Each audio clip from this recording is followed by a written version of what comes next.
సుందరీతి శాకాంబరీతి శశిశేఖర వల్లభేతి సృష్టి స్థితి ప్రళయకేలుషి సంస్థితాయై తస్మై నమస్త్రిభువనైక గురోస్తరుణ్యై అంటారు శంకర భగవత్పాదుల కనకధారాస్తవంలో. అలా అమ్మా నువ్వెవరు? కమనీయ మోహన కారభారతి వచ్చే దయతోడనను గన్న తల్లి వచ్చే సరస్వతీ స్వరూపానివి నువ్వే. ఒకరిని అనుగ్రహించాలనుకున్నప్పుడు తెల్లటి బట్ట కట్టుకుంటావు. ఏమి ఉజ్జయినిలో ఉన్న కాళికాదేవి కాళిదాసును అనుగ్రహించలేదా? కంచిలో కామాక్షి మూకశంకరులను అనుగ్రహించలేదా? అఖిలాండేశ్వరి అమ్మవారు జంబుకేశ్వరంలో వరదను అనుగ్రహించలేదా? ఆ తల్లి సరస్వతీ స్వరూపంగా విద్యని ఇవ్వాలి అనుకున్నప్పుడు తెల్లబట్ట కట్టుకుని అనుగ్రహించేస్తుంది. కాబట్టి కమనీయ మోహన కారభారతి వచ్చే దయతోడనను గన్న తల్లి వచ్చే చాతుర్య గాంభీర్య జగతి కన్యయ వచ్చే లలితంబగు మహాలక్ష్మి వచ్చే. నా కడుపున అఖిలలోకములకు సంపదలియ్యగలిగినటువంటి లక్ష్మి పుట్టింది. అంతేకాదు భూరి లోకైక విభూతిదారుని వచ్చే మంగళ పావన గంగ వచ్చే. ఈ సమస్త లోకాలను తన విభూతిగా ధరించినటువంటి తల్లి పుట్టింది. అసలు పాపములను పోగొట్టగలిగినటువంటి గంగ పుట్టింది. శ్రీరామాయణం ప్రకారం హిమవంతుని యొక్క జ్యేష్ఠ పుత్రిక గంగాదేవి. కాబట్టి మంగళపావన గంగ వచ్చే తరిగొప్ప దేవాది దేవవల్లభ వచ్చే మానితంబగు మహామాయ వచ్చే. ఇదో అద్భుత ప్రయోగం. అసలు అమ్మవారి యొక్క పేరు ఇంత సౌందర్యలహరి చేసి చిట్ట చివరికి వెళ్ళేటప్పటికీ శంకరాచార్యుల వారు అమ్మవారి యొక్క యథార్థ స్వరూపం ఏమిటో తెలుసా అన్నారు. అని మహామాయా విశ్వం భ్రమయసి పరబ్రహ్మ మహిషి అన్నారు. అసలు ఆ ధర్మం లేకపోతే అర్థం లేదు. ఇక ఎంత గొప్పదని చెప్పినా హర్షధర్మంలో ఇల్లాలుగా నిలబడినప్పుడే ఆడదాని వైభవం. ఆ ఇల్లాలన్న శబ్దం అన్వయం కాకపోతే ఆ మాటకు అర్థం లేదు, ఇంకా ఆ అవతారానికి అర్థం ఉండదు. అందుకే మహామాయా విశ్వం భ్రమయసి పరబ్రహ్మ మహిషి. పరబ్రహ్మము యొక్క ఇల్లాలివమ్మా నువ్వు మహామాయాస్వరూపిడివై ఈ లోకాన్ని తిప్పుతూ ఉంటావు నామరూపాల్లో. ఏనాడు నీ అనుగ్రహం కలిగిందో ఆనాడు సత్యము ఎరుకలోనికొచ్చి శివుడు అవగతమవుతాడు. బ్రహ్మవిద్ బ్రహ్మైవ భవతి. బ్రహ్మము తెలిసిన నాడు బ్రహ్మమవుతున్నాడన్నారు. కాబట్టి అటువంటి మహామాయ నా కడుపున పుట్టింది. బాలవొచ్చెను ప్రౌఢైక బాలవొచ్చె తల్లి వచ్చెను నన్నేల తల్లి వచ్చే. లోకాలను కన్న తల్లి నాకు కూతురుగా వచ్చింది అని కౌగిలించెను మేనక గౌరి చూచి. ఆ గౌరీదేవిని చూసి మేనకాదేవి కౌగిలించుకొని మురిసిపోయింది. నా కడుపున సాక్షాత్తు ఆదిశక్తి కుమార్తెగా జన్మించింది అని. ఆ పిల్ల పెద్దదవుతోంది, యవ్వనంలోకి ప్రవేశిస్తోంది. ఈలోగా శంకరుడు తపస్సు చేసుకోవడానికి హిమవత్ పర్వత ప్రాంతానికి వచ్చాడు. నేను మీతో మనవి చేసి ఉన్న ఇత పూర్వం హరిద్వార్కి పైన ఉన్నటువంటివన్నీ తపోభూములు. అవి తపస్సుకు యోగ్యమైనటువంటి ప్రదేశములు. యథార్థమునకు దక్షిణానికి వచ్చినప్పుడు తపస్సు చేయడానికి యోగ్యమైన భూమిగా నిర్ణయింపబడినది, మనస్సు లయమవడానికి యోగ్యమైన ప్రదేశంగా చెప్పబడినది శ్రీశైలం ఒక్కటే. శ్రీశైల శృంగ కుహరీషు కదోపలప్స్యే గాత్రం యదామలతాః పరివేష్టయంతి గాత్రం యదామలతాః పరివేషయంతి కర్ణే యదాః విరచయంతి ఖగాశ్చ నీడాస్ అని శంకర్లు యోగతారావళిలో. కాబట్టి శ్రీశైలం కిందకొచ్చినప్పుడు తపోభూమి, పైన హరిద్వార్ దాటిన తర్వాత అన్నీ తపోభూములే. శంకరుడు కూడా లోకమునకు ఒక మార్గాన్ని చూపిస్తూ ఉంటాడు కనుక హిమాలయ పర్వత ప్రాంతములకు వచ్చి తపస్సు చేసుకుంటున్నాడు. అది తెలుసుకున్నటువంటి పరమేశ్వరుడు తన కుమార్తెని ఆయనకి సేవ చేయడానికి నియోగించాడు. ఎందుచేత అంటే లోకంలో ఒక ధర్మం ఉంటుంది. ఎప్పుడైనా దాన ధర్మాది కార్యక్రమములను చేసేటప్పుడు తండ్రి కుమారుణ్ణి దగ్గరుంచుకోవాలని, పెద్దలు వచ్చినప్పుడు సేవిస్తున్నప్పుడు తల్లి కూతుర్ని దగ్గర ఉంచుకోవాలని ధర్మశాస్త్రం. ఎందుచేతనంటే ఆ పిల్ల ఆడపిల్ల, పుట్టినప్పుడే ఆడపిల్ల అక్కడికి వెళ్ళిపోతుంది. ఈడపిల్ల కాదు, ఆమె లక్ష్మి, నారాయణుని సొత్తు, నిత్యానపాయిని. ఎక్కడో ఉన్నాడు నారాయణుడు, వెళ్ళిపోతుంది. అందుకు కాదు కాళ్ళు గడిగి కన్యాదానం చేయట్లా లక్ష్మీ స్వరూపంగా. కాబట్టి వెళ్ళిపోతుంది. వెళ్ళిపోయిన తర్వాత ఆయన యొక్క ఉన్నతి, ఆయన అభ్యున్నతి ఎవరి మీద ఆధారపడతాయి? ఈ పిల్ల మీద ఆధారపడతాయి. అందుకు కదూ పాపట ప్రారంభస్థానంలో బొట్టు పెట్టుకోవడం. ఆయన ఇల్లాలు ఆమెకి లక్ష్మీస్థానం. 5 లక్ష్మీస్థానాలలో భార్య పాపట ప్రారంభస్థానం ఒకటి, అథవా సువాసిని యొక్క పాపట ప్రారంభస్థానం అయినప్పుడు మరి అక్కడికి వెళ్ళిన తరువాత ఆయనకి లక్ష్మిగా ఉండాలి అంటే లక్ష్మీ కటాక్షం రావడానికి ప్రధాన కారణం గృహస్థుకి ఎక్కడుంటుందో భాగవతం చెప్పింది. ఊరక రారు మహాత్ములు వా రథముల ఇండ్ల కడక వచ్చుటలెల్లన్ కారణము మంగళములకు మీరొచ్చుట శుభము మాకు నిజము మహాత్మ అన్నాడు గర్గుడు వస్తే. నందుడు అతిథి రూపంలో వస్తాడు పరమేశ్వరుడు. ఎప్పుడైనా వీళ్ళని మనం ఉద్ధరించాలి అని అనుకున్నాడు అనుకోండి, నిరపేక్షతో నిస్వార్థంతో భగవంతుణ్ణి నమ్మి బతుకుతున్నటువంటి ఒక పరమ భాగవతోత్తముడి రూపంలో వస్తాడు.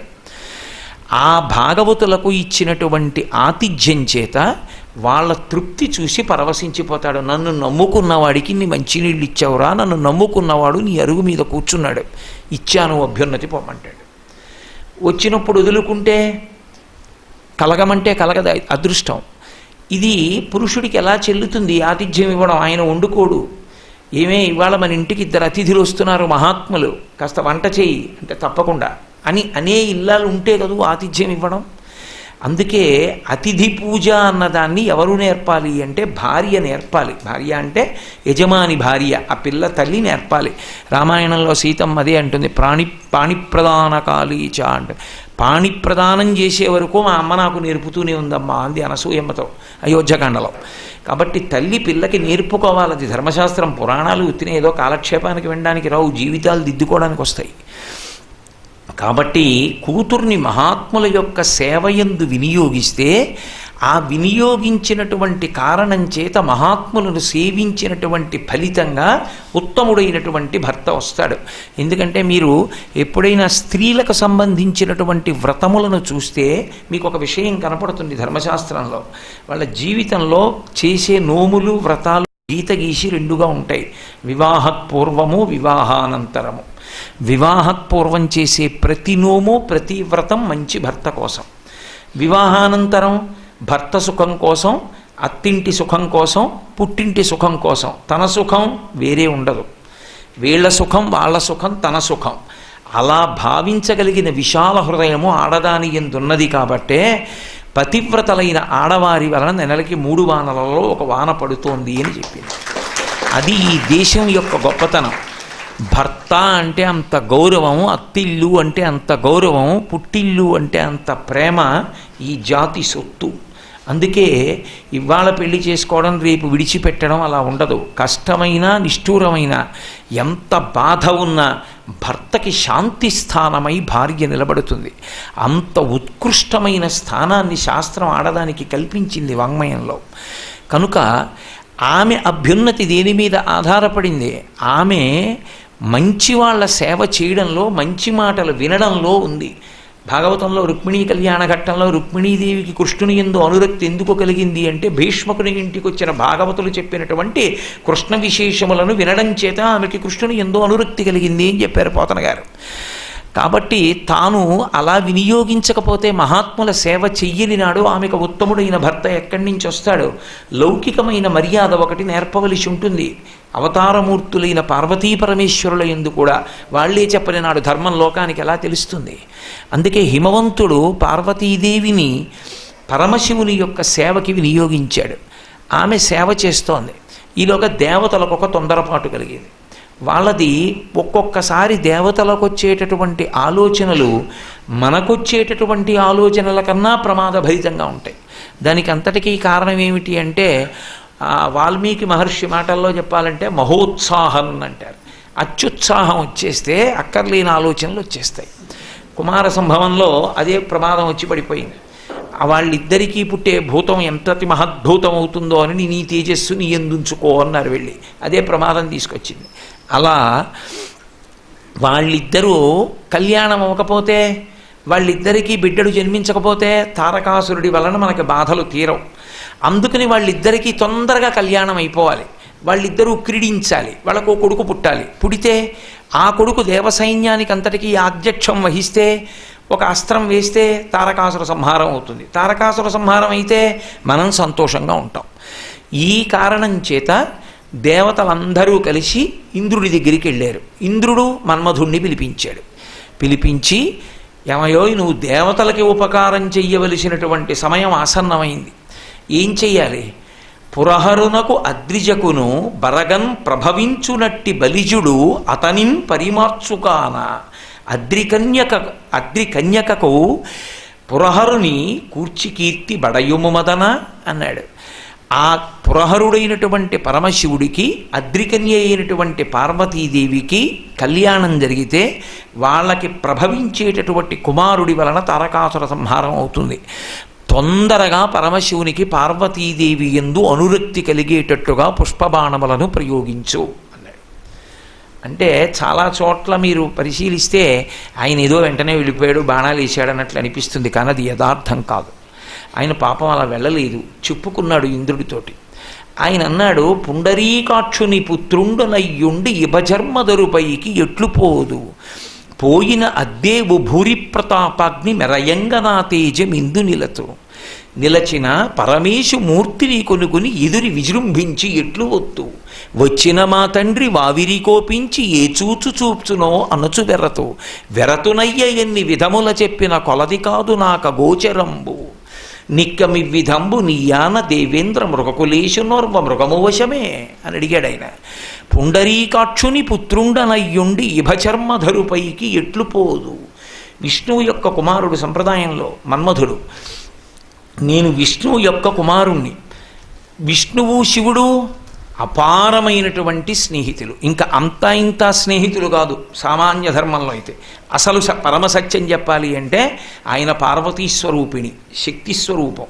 కాబట్టి అసలు వాళ్ళిద్దరి మధ్యలోకి వెళ్ళకూడదు. కాబట్టి నేను విష్ణువు యొక్క కుమారుణ్ణి ఉండి శివుడి మీదకి యుద్ధానికి వెళ్ళడం ఏమిటయా? ఒకవేళ వెళ్ళాననుకో, ఆయన నా ఎదురుగుండా నిలబడితే ఆయన తేజస్సు చూసి నేను యుద్ధం చేయనా? నాకు చేతులు వస్తాయా? అసలు కదులుతాయా కాళ్ళు చేతులు? ఎక్కడ యుద్ధం చేస్తాను? ఒకవేళ యుద్ధం చేశాను పో, అంతటి తేజోమూర్తి నా ఎదురుగుండా నిలబడి యుద్ధం చేస్తుంటే నేను బాణాలైనా పోనీ వేశాననుకో, అసలు గెలవడం అన్న మాట లేదు, గెలిచానే అనుకో, వెనక్కి తిరిగి వచ్చాననుకో, మా తండ్రి వావిరి కోపించి ఏ చూచు చూచునో ఎనచు వెరతు. శివకేశవ అభేదతత్వాన్ని ఎంత గొప్పగా చెప్పారో చూడండి. మా నాన్నగారు అంత మొనగాడివా, పరమేశ్వరుడి మీద బాణాలు వేయగలిగిన వాడివా అని నా వంక చూస్తే నేను తలెత్తి మా తండ్రిని ఎలా చూడను? ఏమో నువ్వు ఇన్ని మాటలు చెప్తున్నావు కానీ నాకు ఇదేం చిన్న కార్యంలా కనపట్టలేదు. ఎందుకయ్యా ఒక్క మాట చెప్తాను, మృగకులేశు నోర్వ మృగము వశమే. ఓ సింహం మీదకి ఓ జింక యుద్ధానికి వెళ్ళగలదా? అది సాధ్యమా? ఎందుకయ్యా ఈ పని? నేను చేయలేను, నా వల్ల కాదన్నాడు. అసలు ఎందుకు పరమశివుడికి కోపం రావాలి? ఎందుకు చంపేయాలి మన్మధుణ్ణి? మన్మధుని యొక్క కర్తవ్యం అది, ఆయన పని పుష్పబాణాలు వేయడం. పైగా అసలు మీరు కొంచెం యథార్థంగా ఆలోచిస్తే ఆయన లోక కళ్యాణం కోసం వేశాడు, తుంటరితనంతో వేయలేదు. మరి అటువంటప్పుడు పరమశివుడు ఆయన్ని కాల్చేస్తే దోషం ఎవరిది? నిస్సందేహంగా పరమశివుడిదే. నేను శివుణ్ణి నమ్ముకున్నవాడినే అయి ఉండొచ్చు, అయినా వెనకేసు రాలేను, ఖచ్చితంగా తప్పు. మరి ఎందుకు ఆ శివుణ్ణి తప్పు పట్టలేదు శాస్త్రాలు అంటే ఒక్క రహస్యం మీరు పసిగట్టాలి. వాళ్ళు లోకాలకి తల్లిదండ్రులు. మర్యాద అని ఒకటి ఉంటుంది లోకంలో. నా కొడుకు నా దగ్గరికి వచ్చి ఏదైనా మాట్లాడచ్చు, కానీ నా భార్య పట్ల నాకు అనురక్తి కలిగే మాటలు వాడు నాతో మాట్లాడకూడదు. అది ఖచ్చితంగా వాడి పరిధిని వాడు అతిక్రమించడం. అది క్షంతవ్యం కాదు. మన్మధుడెవరు? ఆయనకి కొడుకు లాంటి వాడు. ఆయనెవడు? పార్వతీదేవి మీద అనురక్తి కలగడానికి పరమశివుడి మీద బాణం వేస్తాడా? అది వాళ్ళిచ్చిన అధికారం, అది మర్యాద భంగం, అది క్షమించరాని నేరం. అందుకే కాల్చేశాడు తప్ప తొందరపడి కాదు, ధూర్తతనం కాదు. లోకానికి ఒక మర్యాద నేర్పుతుంది వ్యవస్థ. ఎక్కడ ఎవరు ఎలా ఉండాలో నేర్పుతుంది. మన ప్రారంభ కర్మ ఎక్కడొచ్చిందంటే, అమ్మా నీ మొగుణ్ణి ఎలా భరిస్తున్నావే అని నాన్నగారి గురించి ఉద్దేశించి కొడుకు మాట్లాడనుకోని మాటలు రచయితలు రాస్తూ ఉంటే 50 రూపాయలు టిక్కెట్ ఇచ్చి చూసే రోజులు మనకి ఇవ్వాలొచ్చాయి. కానీ ఆ వ్యవస్థని మన పురాణాలు అంగీకరించలేదు. ఎవరి పట్ల ఏ గౌరవంతో బ్రతకాలో నేర్పేయి మనకి. కాబట్టి నేను వెళ్ళనన్నాడు మన్మధుడు. ఆయన అన్నాడు, పొందుగాని పనికి పొమ్మందు నిన్ను ఇంత రచ్చయేల ఇట్టి పనికి. నిన్నేమన్నా మంచిది కాని దానికి, ప్రమాదకరమైన దానికి నిన్ను పంపిస్తానయా? ఎందుకయా అంత బెంగ పెట్టేసుకుంటావు? నా మాట విను, వెళ్ళి ఆ తారకాసుర సంహారం కోసమని బాణప్రయోగం చెయ్యి అన్నాడు. అది పైన అధికారి యొక్క ఆజ్ఞ, ఇంద్రుడి యొక్క ఆజ్ఞ మన్మధునికి అనుల్లంఘనీయం. ఎందుకని ఆయన దేవతలకు ప్రభువు కాబట్టి దిగాలు ముఖం పెట్టుకుని ఇంటికి వెళ్ళాడు. ఇంటికి వెడితే రతీదేవి చూసింది. ఏం అలా ఉన్నారని అడిగింది. ఏమీ లేదు, పుష్పబాణాలు పరమశివుడి మీద వెయ్యవలసి వస్తోంది అంది. ఆవిడ ఉలిక్కిపడి ఏమన్నారు? పరమశివుడి మీద పుష్పబాణాలు వేస్తారా? ఏమనుకుంటున్నారు? శివుడంటే ఏమని చెప్పవచ్చు? అతడెంతటి వాడని పల్కవచ్చు? ఈ భూమియు ఆకాశంబు జలపూరము ఆత్మ అగ్ని చండభానుడగు సూర్యుడు సోముడు గాలియున్ ఆతడు తాను బ్రహ్మయున్ తామరసాక్షుడున్ అతడి తత్వము కానరు నీకు శక్యమే అని అడిగింది ఆవిడ. ఏమిటయో ఈ శివుడి జోలికి ఎడతానంటున్నావు? శివుడంటే ఎవరనుకుంటున్నావు? అష్టమూర్తి తత్వం. ఘోరంభంశనలో నిలోంబర మహార్నాదో హిమాంస పుమాన్ ఇత్యాభాతి చరాచరాత్మకమిదం యస్యైవ మూర్త్యష్టకం. ఈ భూమి ఆకాశం వాయువు అగ్ని ఆ తర్వాత సూర్యుడు చంద్రుడు జీవుడు అన్నీ ఆయనే. అటువంటి అష్టమూర్తి తత్వం కలిగి చతుర్ముఖ బ్రహ్మకి శ్రీ మహావిష్ణువుకి అర్థం కానటువంటి పరమశివ తత్వం మీదకి బాణం వేస్తావా? నీ సాధ్యమే? అటువంటి పని చేయకుసుమా, నా 5వ తనానికే భంగం వస్తుంది, వెయ్యక బాణం అందాడు. ఏం చేస్తాను, పైన ప్రభువు ఆజ్ఞ చెప్పుకున్నాను, నా అశక్తత, వెయ్యకూడదని చెప్పాను, వింటలేదు, నువ్వు వెయ్యవలసిందే అన్నాడు. పైగా వసంతాదులు నా వెంట వస్తారు సాయం అన్నాడు, కాబట్టి తప్పట్లేదు వెళ్ళాలన్నాడు. పాపం బెంగపెట్టుకుని ఆవిడే వెళ్ళింది. సరే, కుమార సంభవంలో కాళిదాసు గారు ఎంత అద్భుతమైన వర్ణనలు చేశాడో.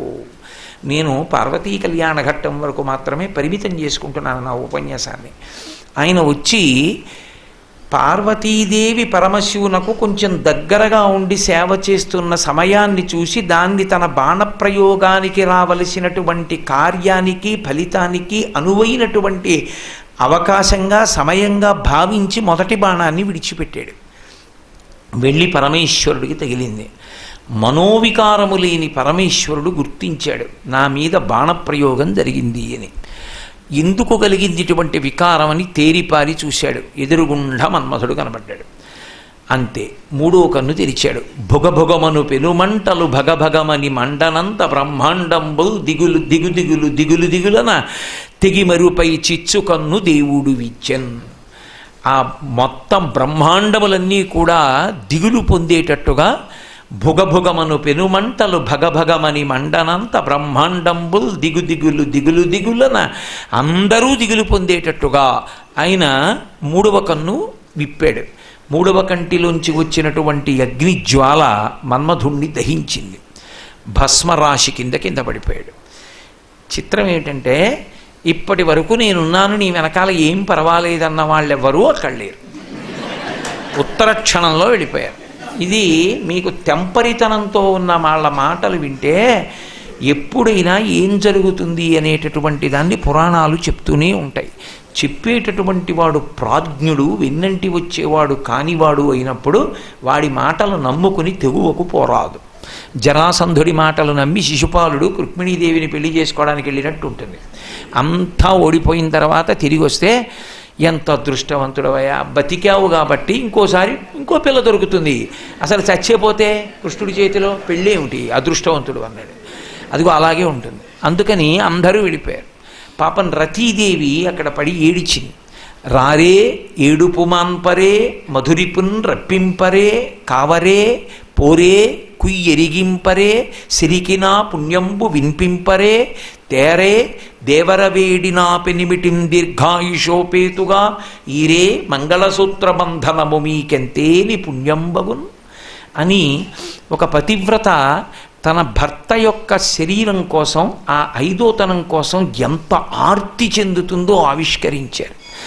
నేను ఎంత అల్పపుణ్యం ఉన్నదాన్నో వెళ్ళి లక్ష్మీదేవికి చెప్పండి. ఎందుకని అత్తగారు వెళ్ళి చెప్పండి, ఆమె కొడుకు భస్మమైపోయాడు పరమశివుని యొక్క 3వ కంటి మంట చేత. మధురిపు అని పేరు పొందినటువంటి నా మామగారు శ్రీ మహావిష్ణువుకి చెప్పండి, నా అల్పభాగ్యం ఇలా ఉంది అని.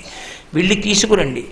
ఎవరు ఇవ్వగలడు నాకు మళ్ళీ ఐదోతనాన్ని? మీ అందరూ వెళ్ళి దేవరవేడి ఆ పరమశివుణ్ణి వేడుకొని మళ్ళీ నాకు ఐదోతనం తీసుకొచ్చి ఇవ్వండి, ఆయన అనుగ్రహిస్తేనే నా భర్త మళ్ళీ బతుకుతాడని. ఎందుకు మీరందరూ వెళ్ళాలి అంటే, నేను ఎప్పుడూ మీ అందరూ నా తల్లులని భావన చేశాను. తల్లులు పుణ్యగేహినులు, తండ్రులు పుణ్యజనంబులంచు నా ఉల్లమునందునే తలంతో, ఓ సురగేహినులార మీరు నా తల్లులు, నేను మీ కూతుర ధర్మపు నోముల దాన, మీ అల్లుని తెచ్చి ఇచ్చి నన్మరల ఐదవ చేయరే మీకు మ్రొక్కెదన్ అందావిడ. మీరు నాకు తల్లులు, దేవతాకాంతలు, మీ భర్తలందరూ నాకు తండ్రులు, ధార్మికమైనటువంటి నోములు నోచిన దానను, కాబట్టి నా ఐదవతనానికి భంగం కలగకూడదు. నా పనుపున మీరు వెళ్ళి పరమశివుణ్ణి వేడుకుని తీసుకొచ్చి నా మంగళసూత్ర బంధనాన్ని నాకు మళ్ళీ ఇప్పించండి అని ఆవిడ వేడుకుని ఎంత ఏడ్చిందో మహాతల్లి. దయాళు అయినటువంటి శంకరుడు అనుగ్రహించాడు, ప్రద్యుమ్నుడిగా వస్తాడు మళ్ళీ, అప్పుడు నీకు సాకారంగా కనపడతాడు, అప్పటి వరకు అశరీరంగానే ఈ కార్యాన్ని నిర్వహించవలసి ఉంటుంది అని. సరే అయిపోయింది. పరమశివుడు అక్కడి నుంచి తపోభంగమైందనేటటువంటి చీకాకు చేత హిమవత్ పర్వత ప్రాంతాన్ని విడిచిపెట్టి వేరొక ప్రాంతానికి వెళ్ళిపోయాడు. పార్వతీదేవి చిన్నబుచ్చుకుంది. అసలుకి మోసం వచ్చింది, తారకాసుర సంహారం అయిపోతుంది, తొందరగా వీళ్ళిద్దరూ కలుసుకుంటారని అత్యుత్సాహం ప్రకటించినటువంటి దేవతలు కనీసం పార్వతీ పరమేశ్వరులను ప్రార్థన చేయడానికి కావలసిన అవకాశాలు కూడా కోల్పోయారు. ఇప్పుడు పార్వతీదేవి చిన్నపుచ్చుకుని హిమవత్ పర్వతం మీద ఉండిపోతే తండ్రి వచ్చాడు.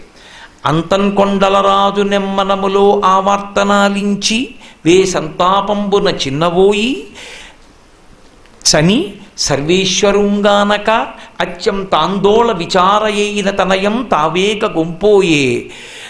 ఆ హిమవంతుడు అక్కడ ఉన్నటువంటి పరమశివుడు తపోభంగమైందన్న కారణం చేత వెళ్ళిపోయాడు అని చెప్పి తెలుసుకుని వచ్చి ఆందోళనతో ఉన్నటువంటి తన కుమార్తె అయిన పార్వతీదేవిని చూసి తనతో పాటుగా తీసుకుని మళ్ళీ అంతఃపురానికి వెళ్ళిపోయాడు. తండ్రి తోడ్కొని చనంగానీగ సీతాద్రికిన్. ఆ తండ్రి తనతో పాటు తీసుకెళ్ళిపోతే ఆ పార్వతీదేవి మళ్ళీ అంతఃపురానికి వెళ్ళిపోయింది.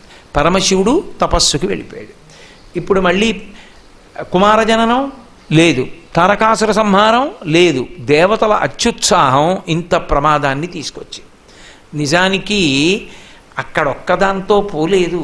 పార్వతీ పరమేశ్వరుల జోలికి ఎప్పుడు వెళ్ళినా అది కేవలం ఎవరో ఒకరికి సంబంధించిన విషయం అవదు, అది లోకాలన్నీ తల్లడిల్లిపోతాయి, ధర్మచక్రం ఆగిపోతుంది. ఎక్కడ పెద్ద ప్రమాదం వచ్చిందంటే మన్మధుడు పడిపోయాడు. మన్మధుడు పడిపోతే లోకంలో వచ్చే ప్రమాదం ఏమిటో తెలుసా? పునరుత్పత్తి ఉండదు, ఇక పుట్టుక అన్నది ఉండదు. పుట్టుక లేకపోతే గొడవే ఉందండి, పుడితేనే కదా ఈ సంసారాలు, ఈ గొడవలు, ఈ అల్లరి అంతా. హాయిగా ఏ బాధ లేదుగా, మన్మథ బాణాలు పడవు కాబట్టి తల్లిదండ్రుల యందు కామానురక్తి ఉండదు, కాబట్టి జననం ఉండదు, హాయిగా ఉంటాంగా. ఎందుకు మళ్ళీ అసలు ఆయన్ని బతికించడం ఎందుకు? పార్వతీ పరమేశ్వరుడు బతికించకపోతే గొడవ వదిలిపోనుగా. రతీదేవి కనపడతాడు, ఇక నుంచి ఎవరి మీద బాణాలు వేయలేడు అనో మాట అంటే మనం అందరం ఎంత బాగుపడిపోదాం. ఎందుకు వచ్చిందండి అల్లరి అని మీరు అడగచ్చు. పరమేశ్వరుడు అనుగ్రహించడం కేవలం రతీదేవి కొరకు కాదు. అలా మన్మథ బాణాలు పడకపోతే మళ్ళీ జీవులు శరీరాన్ని పొందరు. ఇప్పుడు పైకి కోటేశ్వరరావు అనబడే శరీరం కనపడుతోంది, కానీ లోపల జీవుడు ఉన్నాడు. ఈ జీవుడు తరించడానికి రెండు మార్గాలు ఉంటాయి. గతంలో చేసుకున్నటువంటి పాపములను పోగొట్టుకోవాలి. భగవంతుణ్ణి చేరడానికి కావలసినటువంటి చిత్తశుద్ధి కొరకు పుణ్యకర్మలు చెయ్యాలి. పుణ్యకర్మ చెయ్యడానికి, పాపాన్ని పోగొట్టుకోవడానికి ఒక ఉపకరణం ఉంటుంది, దానికే శరీరం అని పేరు. ఇప్పుడు ఈ శరీరం అన్నది ఒకటి ఉందనుకోండి, గత జన్మలో ఏ కుక్క మీదకో ఓ బండ విసిరితే దాని కాలు నిప్పెట్టింది, ఆ నిప్పెట్టేటట్టుగా కుక్క కాలు మీద కొట్టినటువంటి పాపం ఈ జన్మలో మోకాలు నొప్పితో పోతుంది. ఈ శరీరం ఒకటి ఉందనుకోండి, పాపం పోయింది. ఈ శరీరం లేదనుకోండి, ఎలా పోతుంది పాపం? ఈ శరీరం ఉంది కాబట్టి పార్వతీ కళ్యాణం చెప్తున్నాను, నా వాక్కుని సద్వినియోగం చేసుకున్నాను. మీకు శరీరం ఉంది కాబట్టి ఇక్కడికి వచ్చి కూర్చుని 4ంటికి ఉపన్యాసం అన్నా, ఒక్కపోతగా ఉన్నా 3:30కే వచ్చేసారేమో, ఇంత దగ్గరగా కూర్చుని వింటున్నారు. శరీరం ఉంది కాబట్టి కదా పుణ్యకర్మ చేస్తున్నారు. శరీరం ఉంది కాబట్టి కదా నేను పుణ్యకర్మ చేస్తున్నాను. శరీరం లేకపోతే 3 రుణాలు తీరవు. పితృ రుణం ఎలా తీరుతుంది? సంతానాన్ని కని పితృరుణం ఎలా తీర్చుకోవడం? శరీరం లేకపోతే దేవరుణం ఎలా తీరుతుంది? పుణ్యకర్మలు ఎలా చేస్తారు? శరీరం లేకపోతే ఋషి రుణం ఎలా తీరుతుంది? వాంగ్మయం ఎలా చదువుకుంటారు? కాబట్టి శరీరమన్న సాధనము ఉన్ననాడు గత జన్మలలో చేసిన పాపములను అనుభవించేయడం సాధ్యం అవుతుంది. కొత్తగా పుణ్యకర్మ చేసి పుణ్యకర్మల యొక్క ఫలితము చేత చిత్తశుద్ధిని పొంది జ్ఞానాన్ని పొందడానికి అవకాశం ఏర్పడుతుంది. దానికి శరీరం ఉండాలి. శరీరాలు లేకపోతే జీవులు అలా ఉండిపోతారు, వాళ్ళ యొక్క పాపక పుణ్యములు నడవవు. కాబట్టి ఈ ధర్మచక్రం నడవాలంటే శరీరాలు ఉండాలి. కేవలము రతీదేవిని అనుగ్రహించడం కాదు, సర్వలోకములను అనుగ్రహించడం పరమేశ్వరుని యొక్క విశాల దృక్పథం. అందుకే ఆయన సదాశివ. ఏడిచిందని రతీదేవిని అనుగ్రహించాలంటే మన్మధుడికి ఈ శక్తి ఉంచక్కర్లేదు. నీకు కనపడతాడమ్మా నీ భర్త ఉద్ధతితో ప్రవర్తించాడు, నా మీద బాణం వేశాడు, ఇక మన్మథ బాణాలు పనిచెయ్యవు, లోకంలో కామానురక్తిని కల్పించవు అనొక మాట అన్నాడు అనుకోండి, రతీదేవికి సంతోషమేమో, మనందరం పాడైపోతాం. అడగని మనందరినీ కూడా దృష్టిలో పెట్టుకుని వరం ఇచ్చినవాడు కాబట్టే తండ్రి అయ్యాడు ఆయన. అది పరమశివ వైభవం అంటే. ప్రతి ఘట్టంలో ఆయన సదాశివుడిగా నిలబడుతుంటాడు. అందుకు వేదం 2 చేతులెత్తి నమస్కరించింది. నమస్తేయస్తు భగవన్ విశ్వేశ్వరాయ మహాదేవాయ అని. అలాగే ఆ మంత్రపుష్పం దగ్గర చెప్పేటటువంటి మంత్రంలో నువ్వు సమస్త విద్యాస్వరూపుడవు అని చెప్పి ఆయన్ని అస్తు సదాశివోం అని నమస్కరించడానికి ఆయన ఎప్పుడూ శివుడే, ఎప్పుడూ మంగళప్రదుడే. ఏదో కోపం వచ్చింది అన్నట్టుగా కనపడతాడు కానీ లోకకి మర్యాద నేర్పుతాడు తప్ప పాడు చెయ్యడం అనేటటువంటిది శివతత్వమునందు ఉండదు అసలు. మీరు తరచి చూస్తే కనపడుతుంది అది. కాబట్టి ఇప్పుడు ఆయన వెళ్ళిపోయాడు, అమ్మవారు అంతఃపురానికి వెళ్ళిపోయింది. పార్వతీ కళ్యాణం ఎలా? లేదు. పార్వతీ కళ్యాణం లేకపోతే కుమార సంభవం లేదు, కుమార సంభవం లేకపోతే తారకాసుర సంహారం లేదు, తారకాసుర సంహారం లేకపోతే లోకాలకి శాంతి లేదు. ఎవరు ఇప్పుడు వెళ్ళి ప్రార్థన చేస్తారు? అయ్యా బుద్ధి పొరపాటు అయిపోయి మీ మీద బాణాలు వేయమని పంపించామండి, మరి పొరపాటు అయిపోయింది, మీరిద్దరూ తొందరగా పెళ్లి చేసుకోవాలి అని మళ్ళీ అన్నారనుకోండి, అదో తప్పు. కాబట్టి ఎవరు వెళ్ళి అడుగుతారు? ఎవరు వెళ్ళి అడగరు. వాళ్ళకి అవ్వలసింది అని ఆయన కూర్చున్నాడు అనుకోండి, అలా ఏడవని కొట్టని తారకాసురుడు తెలిసి వస్తుంది వాళ్ళకి అన్నాడు అనుకోండి, లోకాలు ఎలా బాగుపడతాయి? మీరు శివతత్వాన్ని గమనిస్తే గమ్మత్తు అక్కడ కనపడుతుంది. దక్షయజ్ఞం చేసినప్పుడు శివుడికి హవిస్సు ఇవ్వనన్నారు, క్షీరసాగర మథనం చేసినప్పుడు హాలాహలం వస్తే శివుణ్ణి పుచ్చుకోమన్నారు. అప్పుడు హవిస్సు ఇవ్వలేదని కోపం కాదు ఆయనకి, మర్యాద తప్పారని దక్షయజ్ఞ ధ్వంసం చేసి యజ్ఞం ఆగిపోకూడదని దక్షుణ్ణి బతికించి పూర్తి చేయించాడు. నీ తండ్రిని కనుక నేను వీళ్ళని ఆదుకోకపోతే ఆదుకునేవాడేవాడు? పిల్లలు అన్న తర్వాత తప్పు చేస్తారు, మేము తల్లిదండ్రులం కాబట్టి నేను పుచ్చుకోవలసిందే అని పార్వతీదేవి దగ్గరికి వెళ్ళి చెప్పుకున్నాడు. కంటే జగముల దుఃఖము వింటే జలజనిత విషపు వేడిమి ప్రభువయ్యుండుట ఆర్తుల ఆపద గెంటించుట దాన ఫలము దానం కీర్తి మృగాక్షి అన్నాడు. పిల్లలు ఏడుస్తున్నారు, పుచ్చుకోవద్దు, హలాహలం నేను బుచ్చేసుకుంటా అన్నాడు. ఎందుకని అది తల్లిదండ్రుల యొక్క తత్వం. చదివించినన్నాళ్ళు చదువుకుంటాడు, ఉద్యోగం ఇస్తే చేసుకుంటాడు, ఆఖరికి తనకి బోనస్ వచ్చిందని కూడా తండ్రికి చెప్పడం. ఎందుకంటే చెప్తే నాన్నగారు ఏమైనా అడుగుతాడేమో అని వాడికి అనుమానం. వాడేం చెప్పడం, కానీ వాడి స్నేహితుడు చెప్తాడు మీ అబ్బాయికి ఇంత బోనస్ వచ్చిందండి నీ మధ్య. నవ్వి ఊరుకుంటాడు తండ్రి. పిచ్చివాడు, వాడికి అర్థం కాలేదు, నేను వాడి కోసం తప్ప వాడిని నేను అడుగుతానా అనుకుంటాడు. అదే కొడుకుని తండ్రి ఒరే ఒక్క 2-3 రోజులు సెలవు పెట్టిరారా, నిన్ను చూడాలని ఆర్తిగా ఉంది, జ్వరం వచ్చింది అనడు తండ్రి, కొడుకు బెంగెట్టుకుంటాడని.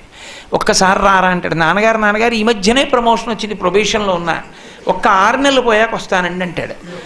ఇదే కొడుక్కి కామెర్లు వచ్చి హాస్పిటల్లో పడేస్తే ఇంటెన్సివ్ కేర్ యూనిట్లో మా నాన్నగారు వస్తే బాగుండు, అభిషేకం చేసి వచ్చి ఆయన బొటనవేలుతో విభూతి పెడితే తగ్గుతుంది, మా నాన్నగారు పక్కన కూర్చుని చంద్రశేఖర చంద్రశేఖర చంద్రశేఖర పాహిమాం అంటే పోతుంది అంటాడు. అంటే కోడలు ఏడుస్తూ ఫోన్ తీసి మామయ్య గారండి మీరు ఒక్కసారి రావాలి, మీ అబ్బాయికి కామెర్లు అంటే ఈ పెద్ద ఆయన రోహిణీ కార్తిలో జనరల్ కంపార్ట్మెంట్ ఎక్కి తల మీద గుడ్డేసుకుని ప్రయాణం చేసి ఇంటికి వెళ్ళి కప్పు కాఫీ తాగకుండా హాస్పిటల్కి వెళ్తాడు. ఎందుకు వెళ్ళాలంటే పిల్లవాడు చేసిన తప్పులను విచారించడం తల్లిదండ్రుల యొక్క కర్తవ్యం కాదు. తల్లిదండ్రులు కనుక మరిచిపోయి ఉపకారం ఒకటే చేయగలరు, అదే పార్వతీ పరమేశ్వర తత్వం. అందుకే దక్షయజ్ఞ ధ్వంసం చేసినా లోకోద్ధరణ కొరకే, హలాహల భక్షణం చేసినా లోకోద్ధరణ కొరకే.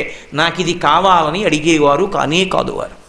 వారు అడగడానికి వారిది కానిది, వారికి లేనిది ఏమున్నది కనుక ఎవడు ఏమనుభవించినా వాళ్ళ ఉచ్ఛిష్టం, వాళ్ళు పెట్టిన భిక్ష తప్ప లోకంలో ఇంకోటి ఎక్కడుంది. భగవాన్ రమణులు మాట చెప్తుండేవారు, పెంకి పెళ్ళం ఎప్పటి నుంచో కాస్త చలివిడి చేయవే, చలివిడితో వినాయకుడిని చేసి తెల్లటి విఘ్నేశ్వరుడికి పూజ చేయాలని కోరికంది.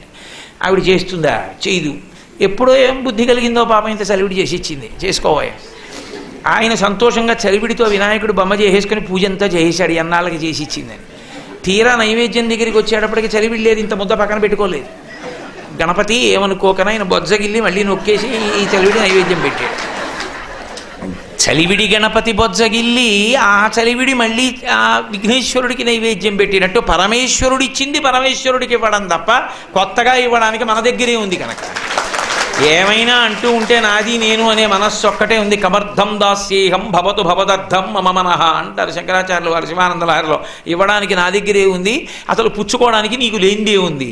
నాది నాది అన్న అజ్ఞానంలో నాతో అనిపిస్తున్న మనస్సు ఒక్కటి ఉంది, అది నీకు ఇచ్చేస్తే దరిద్రం వదిలిపోతుంది.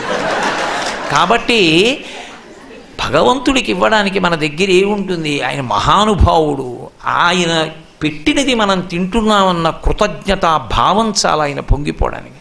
నాన్నగారు మీ ఆశీర్వచనం అండి, నేను ఇలా ఉన్నానంటే మీరు చిన్నతనం నుంచి కష్టపడి పెంచిన పెంపకం అండి, మీ రక్తమాంసాలు. నాన్నగారు నేను ఎందుకు తప్పు చేస్తాను? ఆ మాట చాలు తండ్రి ఇంకో 10 ఏళ్ళు బతకడానికి.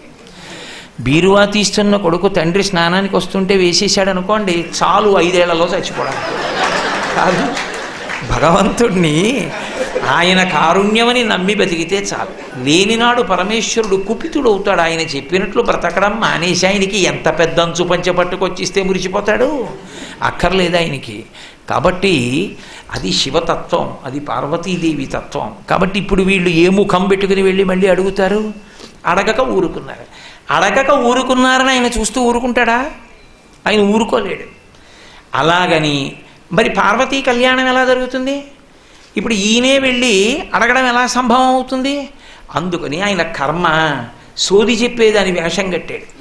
వేషం కట్టి కాకోధరాదీశ కంకణంబులు మాని రత్న కంకణము శంఖ కంకణములు చాలా తొడిగి గంగానిశానాథ కలిత జూటము దాచి కురువెంట్రుకలు కల కొప్పు కట్టి సామజదనుజేంద్ర చర్మాంబరము దాచి కమనీయ కనకాంబరమును కట్టి పావకరాజిత పాలభాగము దాచి తిలకంబుతో పాలమమర చేసి త్రిశూల హస్తంబు దాచి చేత సజ్జయమర వెలది మేనకల్గు వీరుడు వెలది ఎగుచు ఎరుక ఎరుక ఎనచు ఎగుదించే.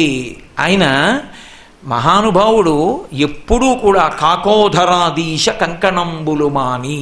స్కంద పురాణంలోనూ వరాహ పురాణం ఇతర పురాణాల్లో వర్ణిస్తారు ఆయన ఎందుకు అసలు ఆ పాములను ఆభరణాలుగా పెట్టుకుంటాడు అన్న విశేషాన్ని. పాములను ఆభరణాలుగా పెట్టుకోవడం అనేటటువంటిది ఏదో బురదపాములు పిల్లపాములు కాదు ఆయన పెట్టుకునేది. ఆయన పెట్టుకునేటటువంటి ఆభరణములన్నీ కూడా వాసుకి మొదలైనటువంటివి.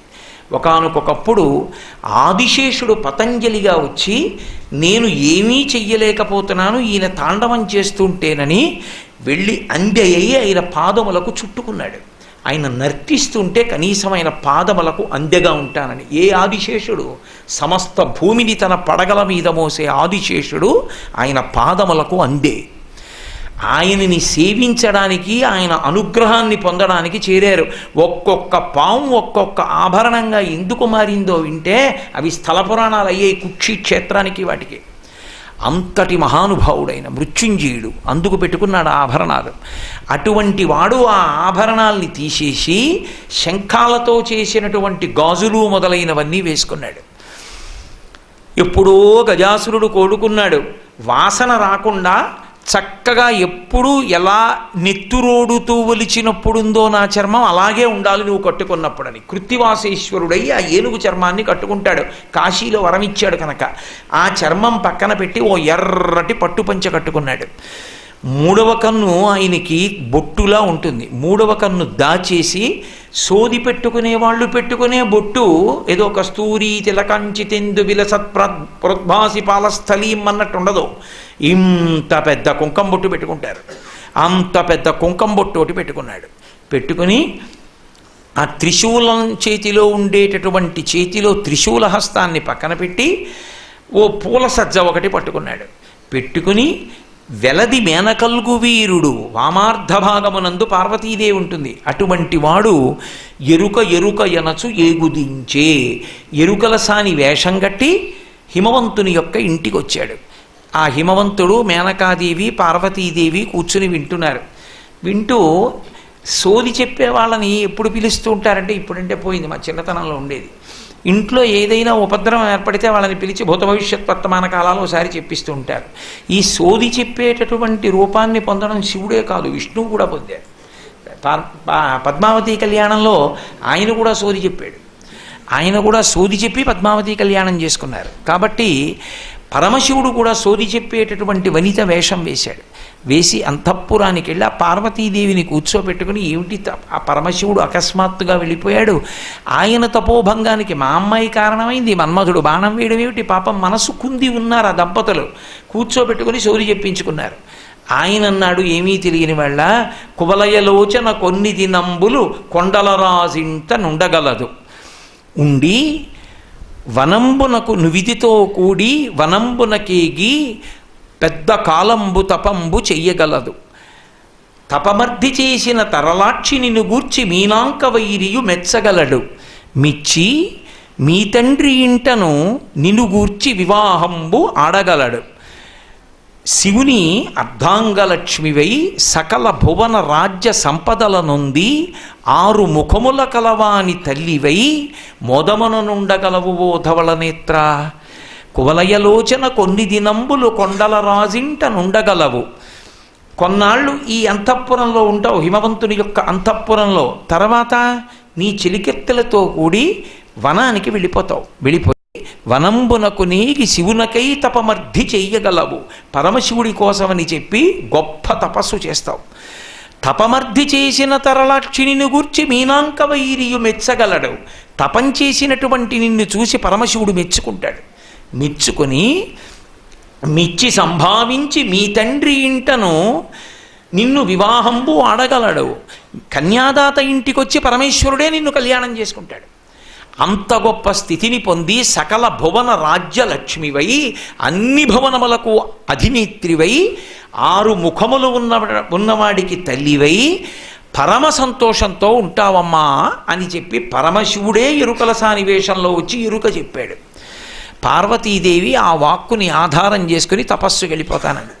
మేనకాదేవి అంగీకరించలేదు. అంతఃపురంలో ఉండవలసిన దానివి, ఇంత సుకుమార గాత్రివి, నువ్వు వెళ్ళి అరణ్యంలో తపస్సు చేయడం ఏమిటమ్మా, వద్దంది. పరమశివుణ్ణి చేరవలసిందే, నేను తపస్సు చెయ్యవలసిందే అని ఆమె బయలుదేరి అరణ్యంలో తపస్సు చేసుకోవడానికి వెళ్ళిపోయింది. అపర్ణాతత్వము అంటారు. అపర్ణాతత్వము అంటే ఆమె పరమశివుణ్ణి భర్తగా పొందడం కోసమని ఆకులు తినడం కూడా మానేసింది. ఆకులు తినడం కూడా మానేసి తపస్సు చేసి శుష్కించిపోతే అపర్ణ అని పేరు వచ్చింది. అపర్ణ అంటే ఆకులు తిననిది అని కాదు అర్థం. తత్వపరంగా అయితే ఈశ్వరుడికి స్థాణుహు అని ఒక నామం ఉంది. స్థాణుహు అంటే ఎండిపోయిన చెట్టో కదలని ముద్దో అని కాదు దాని అర్థం. ఎవరైనా కదలకుండా నించున్నాడు అనుకో, స్థాణువా ఏమిట్రా అంటారు. స్థాణుహు అన్న నామం పరమశివుడి విషయంలో కదలకుండా ఉన్నవాడు అని కాదు, కదలడానికి చోటు లేనివాడు అని. బ్రహ్మాండ వ్యాప్తదేహ, సమస్త బ్రహ్మాండములు నిండిపోయాడు. ఇంకా నిండడానికి, ఇంకా కదలడానికి చోటే ఉంది. ఎక్కడైనా ఏమైనా ఉందంటే ఆయన చేతే నిండింది. కాబట్టి అది స్థాణుహు. అది సంకేతింపబడినప్పుడు ఆకులు లేని చెట్టుని చూపిస్తారు. ఇది శివతత్వం అని. అలా ఉన్న చెట్టులో అమ్మవారు ఎక్కడుంది? మరి ఇద్దరు విడివడి ఉండరుగా, ఇద్దరూ కలిసే ఉండాలి. మరి అమ్మవారేది? ఆకులు లేని తనమే పార్వతీదేవి అపర్ణ. తూర్పుగోదావరి జిల్లా గొల్లపురంల దగ్గర అపర్ణ అన్న పేరుతో అమ్మవారికి ఒక దేవాలయం ఉంది. చాలా విశేషమైన పూజలు జరుగుతుంటాయి. అపర్ణాతత్వము పరమశివుని యందు అలా ప్రకాశిస్తుంది అని. కాబట్టి ఇప్పుడు ఆ తల్లి ఆకులు కూడా తినడం మానేసి పరమశివుడి గురించి తపస్సు చేసింది. అంటే దాని అర్థం ఏమిటి? అమ్మవారు ఏమిటి, శివుడి గురించి తపస్సు చేయడం ఏమిటి, పరమశివుడు మెచ్చుకోవడం ఏమిటి? కాదు. వాళ్ళిద్దరికీ ఒక లక్షణం ఉంటుంది. వాళ్ళిద్దరూ ఒకరి తపస్సుకొకరు ఫలము. నిజానికి పైకి కనపడడు కానీ పరమశివుడు కూడా తపస్సు చేస్తున్నాడు ఆవిడ కోసం. అందుకే నిజ తపఫలాభ్యాం అంటారు శంకరాచార్యుల వారి శివానంద లహరిలో. ఒకరి తపస్సులకు ఒకరు ఫలమయ్యి ఉంటారు. కాదు కాదు, అసలు ఆ తల్లి యొక్క గుణములు ప్రకాశించాలి అంటే, ఆవిడ పాతివ్రత్యము ప్రకాశించాలంటే, ఆమె పాతివ్రత్యము లోకమునకు ఆదర్శం కావాలంటే, దాన్ని నిరూపించి చెప్పాలి అంటే ఒక్క శివుడికే సాధ్యం, అన్నులకు సాధ్యం కాదు. అందుకని పరమశివుడే ఆమెకు అటువంటి పరీక్ష పెడుతుంటాడు. ఆ తల్లి తట్టుకుని తపస్సు చేసింది. ఎంత తపస్సు! ఇది పగలని ఇది రేయని ఇది చలి ఇది ఎండ వాన ఇది అని తా మనమున తలపక పదపడి కాలంబు సలిపే పరమతపంబున్. ఇది పగలు ఇది రాత్రి ఇది ఎండ ఇది చలి ఇది వాన అని చూడకుండా ప్రకృతిలో ఏది శరీరానికి ప్రతికూలమో దాన్ని కోరి కోరి అటువంటి ప్రతికూల పరిస్థితిలో నిలబడి తపస్సు చేసింది. అంటే ఎండాకాలంలో అగ్ని మధ్యంలో, వానాకాలంలో నీటి మధ్యంలో అలా నిలబడి తపస్సు చేసింది ఆవిడ. అంత తపస్సు చేస్తే పరమశివుడు ఒక బ్రహ్మచారి రూపంలో వచ్చాడు ఆవిడ దగ్గరికి. వెంటనే ఏం పరమేశ్వరుడు ప్రత్యక్షమైపోయి కనీసం రాక్షసులను అనుగ్రహించినట్లు కూడా అనుగ్రహించలేదు. పార్వతీదేవి యొక్క శీల వైభవాన్ని ప్రకాశింపజేశాడు. ఆమె పాతివ్రత్యం ఏమిటో లోకానికి చాటి చెప్పాడు. సాధారణంగా భర్తృనింద వినకపోవడం అనేటటువంటిది దక్ష ప్రజాపతి తండ్రి మాట్లాడితే వినలేదు, అది వేరు విషయం. తన భర్తయే బ్రహ్మచారి రూపంలో వచ్చి శివనింద చేశాడు. ఎవరు? శివుడే. బైవాడేం కాదు. అయినా ఆవిడేం ఒప్పుకోలేదు. తన భర్తయే తనని తాను నింద చేసిన ఆవిడ ఒప్పుకోదు. అంతటి మహాపతివ్రత భర్త ఆమెకి ఊపిరి, ఆమె ప్రాణం. అందుకే పెద్దలు ఒక మాట చెప్తారు, అసలు సౌందర్యలహరి అర్థం కావాలంటే సౌందర్యలహరి చదవకండి మొదట. శివానందలహరి చదవకుండా సౌందర్యలహరి చదవవద్దు అంటారు. శంకరాచార్యుల వారంతటి వారు కూడా సౌందర్యలహరి మొదలు పెట్టాలంటే శివనామంతో మొదలెట్టారు, లేకపోతే ఆవిడ అనుగ్రహించదు. ఎందుకని? ఆయనే చెప్పారు, విపంచాగాయంతి వివిధమపదానం పశుపతే. ఆవిడ చాలా గొప్పదే, ఎన్నో అవతారాలు తీసుకుంది, మహిషాసురమర్దనం అవి చేసింది. కానీ ఆవిడ దగ్గరికి వచ్చి సరస్వతీదేవి వీణ మీద కీర్తనలు చేస్తే అమ్మవారి వైభవం పాడదు. పరమశివుడి మీద వైభవాన్ని వీణ మీద కీర్తనలుగా పాడుతుంటే ఆవిడ ఎంతో సంతోషంతో ఇలా ఇలా తల ఊపుతుంటే, చెవి తాటంకములు ఇలా కదులుతుంటే, తాంబూలా రుణపల్లవాదరయుతే తాటంకారాన్వితే వీణానాదని మీలితార్ధనయనే విప్రస్థ చూలింబరే అని ఎర్రటి తాంబూల చర్వణం చేస్తున్న నోటితో పరమశివుని మీద పాడుతున్న కీర్తనల చేత పరవశించిపోయి శబాష్ అందిటొక్కసారి. ఆవిడ శబాష్ అంటేనే ఇంత బాగా అంది, ఇక మనం కీర్తన చేయడం ఎందుకు, కచేరీ చేయడం ఎందుకని సరస్వతీదేవి పాట ఆపేసింది. శంకరాచార్యులు వారు అన్నారు, సరస్వతీదేవి అంటే ఆపేసింది, వీణ ఎందుకు ఆపుతుంది? దాన్ని ఇలా అంటే ఇంకా కోయి అంటుంది. వెంటనే గలీబు తొడిగేసిందిట. ఎందుకంటే ఇంకా సిగ్గు లేదే, నేనే ఆపేశాను ఇంకా కుయ్యి అంటున్నావా ఆవిడ ముందు అని గలీబు తొడిగింది అన్నారు. ఆవిడ పరమశివ కీర్తనల్ని అంత భక్తితో వింటుంది, అంతటి మహాపతివ్రత. ఆమె శివనింద అసలు విననే వినదు. అటువంటి తల్లి దగ్గరికి బ్రహ్మచారి రూపంలో వచ్చాడు. వచ్చి ఆ వచ్చినటువంటి వాడు కుడి చేతిలో ఏదో ఉంగరం పెట్టుకున్నాడు, దర్భలు పట్టుకున్నాడు.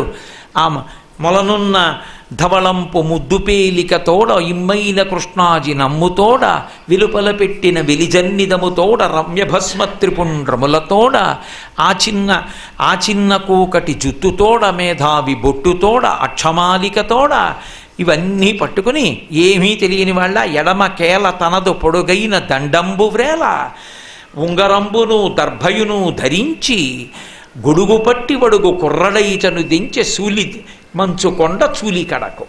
ఆయన ఒక బ్రహ్మచారి రూపంలో ఆ మొలకి కట్టుకున్నటువంటి దర్భల ముంజితోటి ఆ కృష్ణాజినం కట్టుకొని తెల్లటి జంఝం పైకి కనపడేటట్టుగా వేసుకొని బ్రహ్మచారి రూపంలో ఎడం చేతిలో ఒక పెద్ద కర్ర ఒకటి పట్టుకొని కుడి చేతిలో గొడుగేసుకుని బ్రహ్మచారి రూపంలో ఆ శూలి అంటే త్రిశూలాన్ని పట్టుకున్నవాడు మంచుకొండ చూలి కొడకు.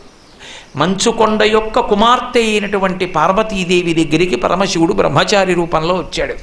వచ్చి ఏమీ తెలియని వాళ్ళే అడిగాడు అక్కడున్న చెలికెత్తెల్ని, ఎందుకు తపస్సు చేస్తోంది ఈవిడని అడిగాడు.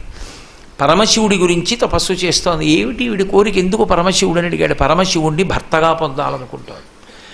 ఆయన చూసి అన్న ఎంత తెలివి తక్కువ పని చేస్తున్నావమ్మా, పరమశివుడి గురించి తపస్సోటే మళ్ళీ, ఆయన నీకు భర్త, ఆయన అసలు ఎటువంటి వాడో తెలుసా, తెలిసే ఆయన గురించి తపస్సు చేస్తున్నావా అని పార్వతీదేవి దగ్గరికి వెళ్ళి, తరలాక్షియాతడు ధనవంతుడందుమా కోరివేడిన కాని కూడు లేదు, చిన్నారి వయసున చిన్నవాడందుమా ఏనాటి వాడుకో ఎరుకలేదు, ఆకారమునాతడు భలే మేటియందుమా ఆకారమెట్టిదో అరయరాదు, కులగోత్రములు రెండు తెలియదమందుమా తల్లిదండ్రులెప్పుడు ధరణి లేరు, చిలువా ఒంటివాడు మాయచేతో కపట మంత్రములను ఎట్లు నిన్ను ఎరిగించుకున్నాడో కాని నీకు తగినవాడు కాడు కాడు అన్నాడు. ఓసి పిచ్చిదానా, నీకు పరమశివుడు భర్త ఏమిటి, ఆయన గురించి తపస్సు ఏమిటి, ఏమైనా అర్థం ఉందా? తరలాక్షి అతడు ధనవంతుడందుమా కోరివేడిన కాని కూడు లేదు.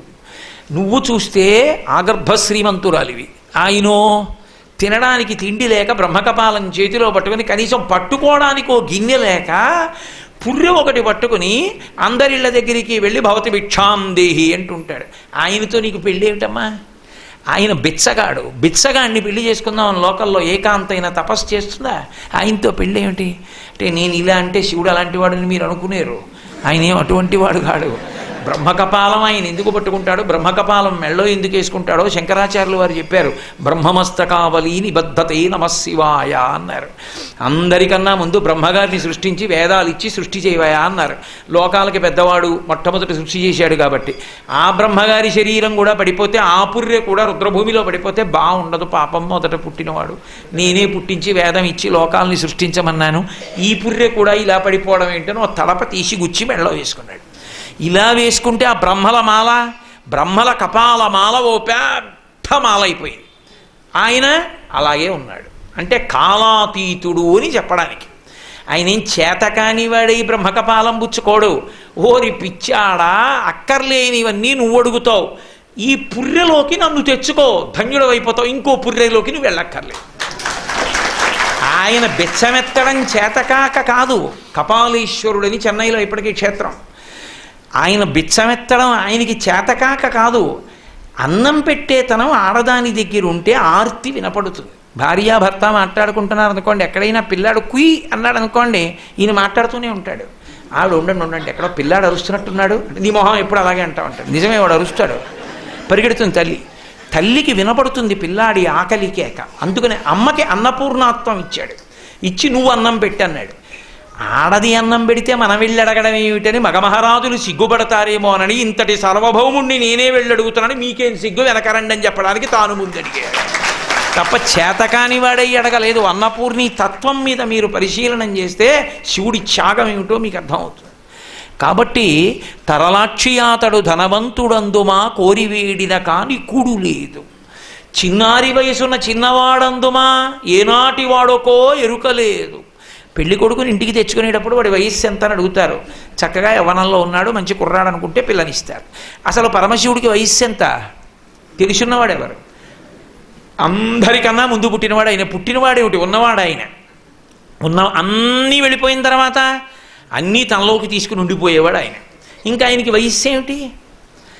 పైకి బాహ్యంలో శంకరుడు తన నింద తాను చేసుకుంటున్నాడు.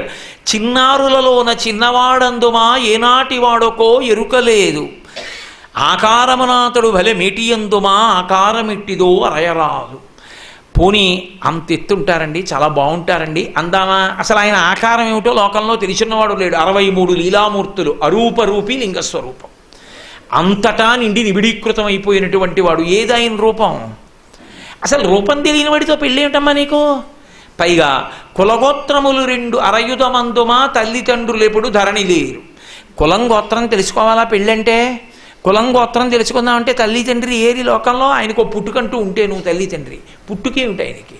ఆయన మహానుభావుడు, ఉన్నది ఆయన ఒక్కడే. అటువంటి వాడికి పుట్టుక ఎందుకు ఉంటుంది? కాబట్టి పుట్టుక లేదు. అటువంటి వాడు అమ్మా నీకెక్కడ దొరికాడు? అతనితో పెళ్ళేమిటి? నా మాట విను, విడిచిపెట్టేసేయి. బహుశः మాయచేత కపట మంత్రములను నిన్ను ఎట్లు ఎరిగించుకున్నాడో కాని తగినవాడు కాడు కాడు.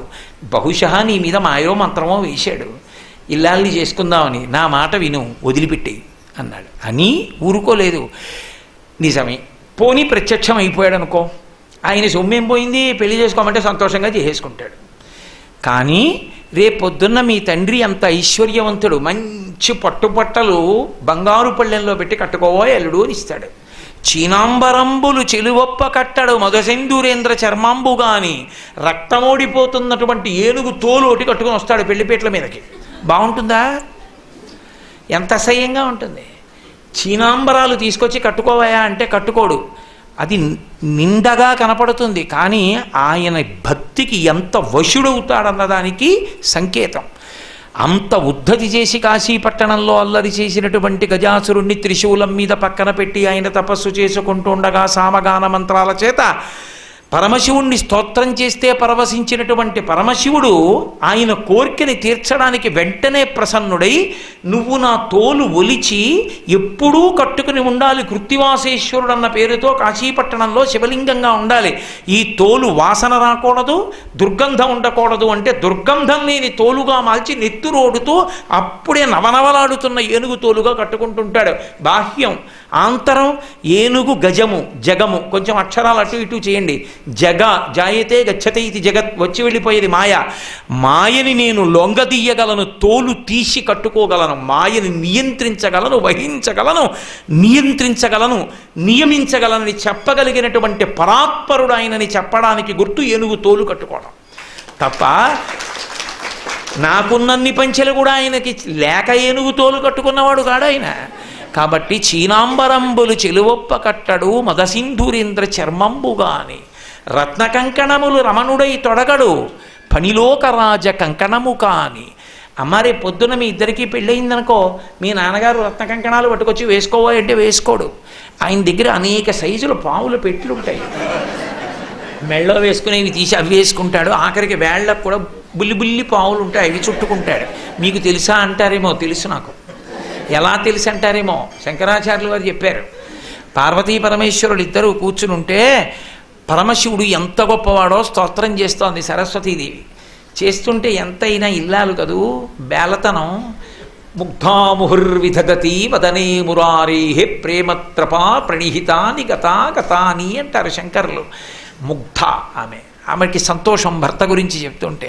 మా ఆయన కదా అని ఎవ్వరూ చూడకుండా సభలో ఇలా పమిట కొంగు పక్క నుంచి ఆయన చేయి పట్టుకున్న కాసేపటికి అమ్మవారి కళ్ళల్లోంచి నవరసాలు చెప్పవలసి వచ్చింది శంకరాచార్యుల వారు. శివే శృంగారార్ద్ర అన్న శ్లోకంలో అన్నీ చెప్పచ్చు, కానీ భయం చెప్పడం ఎలా కళ్ళల్లో? ఆదిశక్తి అయిన అమ్మవారు భయపడిందంటే అసహ్యంగా ఉంటుంది.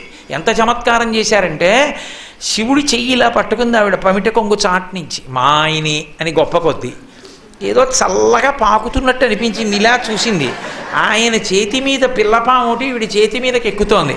అమ్మో అంది. హరాహిభ్యో భీత అన్నారమ్మా, నీ కళ్ళల్లో భయం అప్పుడు కనపడిందండి. కాబట్టి ఆయన ఒంటి నిండా పావులు వేసుకుంటాడు. ఒంటి నిండా పావులు వేసుకోవడం అన్న మాటకు అసలు అర్థం వేరు. ఆయన మృత్యుంజయుడు. లోకంలో అందరూ మృత్యువుకి భయపడతారు, మృత్యువుకి మృత్యువు పరమశివుడు ఒక్కడే. అందుకే వక్షస్థాడనమంతకస్య కఠినాపస్మార సంవర్ధనం బుభృత్పర్యటనం నమచ్చురచిర కోటీర సంఘర్షణం కర్మేదం మృదులస్య తావకపదద్వంద్వస్య గౌరీపతే మచ్చేతో మణిపాదుకా విహరణం శంభో సదాంగీకురు అంటారు శంకరులు శివానంద లహరిలో. అటువంటి పరమశివుడు మృత్యువులకు మృత్యు అని చెప్పడం, కాలమునకు కాలమని చెప్పడం, పాములను మెడలో వేసుకోవడం. అందుకని అమ్మాయిన పావులు వేసుకుంటాడమ్మా. రేపు పొద్దున రత్న కంకణాలు పెట్టుకోమంటే పెట్టుకోడు. చందన గంధంబు జానడై పూయడు మద పంచ బాణ భస్మంబు కాని. రేపు పొద్దున్న మీ నాన్నగారు అంగరాగాలు తెచ్చి, అంగరాగాలంటే ఏదో పౌడర్ డబ్బా తెచ్చి అక్కడ పెట్టి రాసుకోవాయి, సువాసన వస్తుందంటే రాసుకోడు. గబగబా వెళ్ళి ఇంతకు ముందు తన 3వ కంటి మంటతో కాల్చేసిన మన్మధుడి భస్మ తీసి ఒంటికి రాసుకుంటాడు. బాగుంటుందా? ఏమిటమ్మా ఆయనతో పెళ్ళి ఏమిటమ్మా అంటే, కోరికలు లేనివాడు అన్న మాటకు అర్థం ఏమిటో తెలుసా? కోరిక పుట్టనివాడు కాడు. కోరిక పుట్టడానికి అసలు తనది అన్నది లేకపోతే ఓ కోరిక, తానన్నీ అయిపోయిన వాడికి కోరిక ఏమిటి? నాకు ఒకటి లేదనుకోండి, అది పొందాలని కోరిక. అసలు నాది కానిది, నేను లేనిది ఒకటి లేకుండా పోయిందనుకోండి, నేను పూర్ణుడనైపోతే ఇక నా కోరిక ఎందుకు ఉంటుంది? అది శివతత్వం. కాబట్టి ఆయన రేపు పొద్దున్న ఆ మన్మధుడి భస్మ పూసుకుంటాడమ్మా.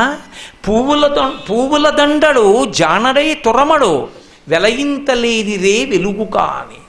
చక్కగా పూలదండ మెడలో ఉంచుకోవాలి, గొంగళీ పురుగు లేనిదైతే. కానీ ఆ పూలదండ వేసుకోడు. నాకుండలి నామకుటి నాస్రగ్వి నల్పభోగవాన్న హస్తాభరణో నాపి విద్యతే నాప్యనాత్మవాన్ అని రామాయణం బాలకాండ. చేతికి ఆభరణం లేకుండా, మెళ్ళో పూలదండ లేకుండా పురుషుడు ఉండకూడదని ఉపన్యాసం చెప్పేవాళ్లే కాదు, వినేవాళ్ళు కూడా మెళ్ళో దండలు వేసి కూర్చోవాలి. ఎవరో వీరు వేసుకుని వాళ్ళు తెచ్చి కూర్చోవాలి.